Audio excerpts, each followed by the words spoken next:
আমি এর আগেও বিভিন্ন জায়গায় প্রতিযোগিতায় অংশগ্রহণ করেছি, কিন্তু জাতীয় পর্যায়ে প্রথম। ওইখান থেকে পরীক্ষার মাধ্যমে ২০০ জন টিকে, আমরা ২০ জন থেকে ১৪ জনকে সিলেক্টেড করে। এই ১৪ জন আমরা অস্ট্রেলিয়া যাব পড়ালেখা করার জন্য।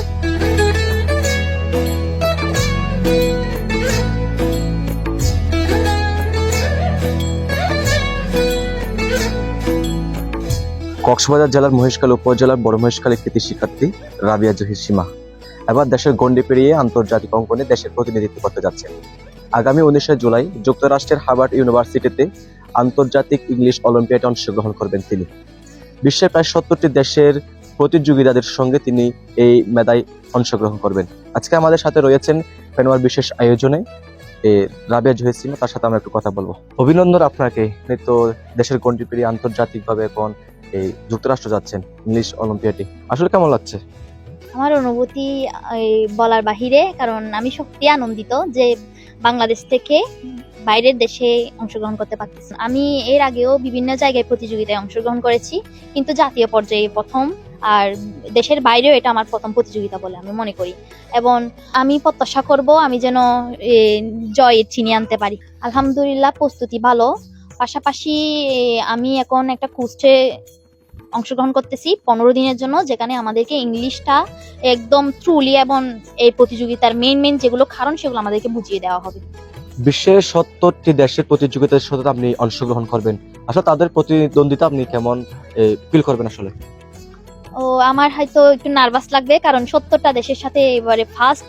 আমি এর আগে যে শুধু দল ভিত্তিক প্রতিযোগিতা করছিলাম, এখন দেশ ভিত্তিক যেহেতু প্রতিযোগিতা করব, আমি হয়তো বা একটু নার্ভাস ফিল করব, কিন্তু আপনাদের দোয়া এবং আপনাদের সাপোর্ট আমাকে হয়তো বা একটু শক্ত করে দাঁড়ানোর জন্য সাহায্য করবে। আমি যেতটুকু পেরেছি ধরে রেখেছি। আমার পরিবারের সাপোর্ট ছিল আমার বেশি, কারণ আমার মা বাবা সবসময় আমার পিছনে লেগে থাকতো, এবং তারা এমন সাপোর্ট দিয়েছে যে আমি প্রতিটা পর্যায়ে যে অংশগ্রহণ করতে পারি, এবং তাদের ছায়া সারা জীবন আমার পাশে থাকবে বলে আমি মনে করি। আন্তর্জাতিক আপনি প্রথম যাচ্ছেন, ঠিক আছে, কিন্তু মহেশখালীর আরো অনেক স্টুডেন্ট এখনো পর্যন্ত স্টাডি অবস্থা রয়েছে, যারা মেধাবী শিক্ষার্থী আছে, তাদের যাওয়ার যে পরিকল্পনা রয়েছে, তাদের উদ্দেশ্যে আপনার কোনো বার্তা থাকবে কিনা? মেন হচ্ছে এটা একটা প্রতিযোগিতা, বিভিন্ন প্রতিযোগিতা আমাদের উপজেলা পর্যায়ে, জেলা পর্যায়ে, বিভাগীয় পর্যায়ে অংশগ্রহণ করা হয়। ওইখানে মেধাবী শিক্ষার্থীরা শুধু পড়ালেখা নিয়ে ব্যস্ত থাকে, তারা পাশাপাশি বিভিন্ন যেগুলো প্রতিযোগিতা হয় সেগুলোতে অংশগ্রহণ করে না বা ওগুলো থেকে দূরে থাকে। তো ওই পর্যায়ে যাওয়ার জন্য বিভিন্ন প্রতিযোগিতায় অংশগ্রহণ করতে হবে, এবং পাশাপাশি খোঁজ রাখতে হবে কোথায় কি চলতেছে, সে অনুযায়ী অংশগ্রহণ করলে একদিন সাফল্যের কাছে হিসাবে দাঁড়াবে। আমরা তো একটু কিছুদিন আগে জানতে পেরেছি আপনি বাংলাদেশ বেতার থেকে অস্ট্রেলিয়া যাবেন একটা স্কলারশিপ নিয়ে, সেটা আসলে কতটুকু? সেটা হচ্ছে আমাদের বাংলাদেশ বেতার থেকে একটা বড় প্রোগ্রাম হয়েছিল ১১,০০০ স্টুডেন্ট নিয়ে। ওইখান থেকে পরীক্ষার মাধ্যমে ২০০ জন টিকে, ২০০ জন থেকে আবার একটা পরীক্ষা হয়। পরীক্ষা হওয়ার মধ্যে আমরা ২০ জন থেকে ১৪ জনকে সিলেক্টেড করে। এই ১৪ জন আমরা অস্ট্রেলিয়া যাব পড়ালেখা করার জন্য ৪ বছরই কোর্স হিসাবে। ওইটা একটা আমাদের প্রোগ্রাম এবং পরীক্ষার মাধ্যমে বিতর্কের মাধ্যমে হয়েছিল। আসলে আপনি ভবিষ্যতে আপনাকে কোন জায়গায় দেখতে চান?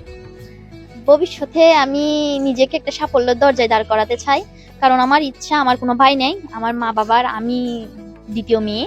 আমার আব্বু আম্মুর অনেক ইচ্ছা আমি বিভিন্ন জায়গায় যেন নিজেকে দাঁড় করাইতে পারি, এবং আমার মা বাবা বলতে পারি ছেলে না থাকা সত্ত্বেও আমার মেয়ে আমাদের পাশে ছিল এবং আমাদের সব ইচ্ছা পূরণ করতেছে। আমি আমার মা বাবার সম্মানের ক্ষেত্রে যে বড় একটা সাফল্যের দরজা আমি দাঁড় করাতে চাই নিজেকে। আপনি যুক্তরাষ্ট্র যাবেন, ওখানে অনেক কিছু দেখবেন, অংশগ্রহণ করবেন, এবং মহেশখালীর মানুষ এবং কক্সবাজার সারা বাংলাদেশের মানুষের কাছ থেকে আপনার কোনো প্রত্যাশা আছে কিনা? হ্যাঁ, অবশ্যই। আমি আমাদের দেশের মানুষ এবং মহেশখালীর মানুষের কাছ থেকে দোয়া কাম্য করব, যেন আমি বাইরে যেয়ে প্রতিযোগিতার মাধ্যমে নিজেকে জয়লাভ করে আসতে পারি।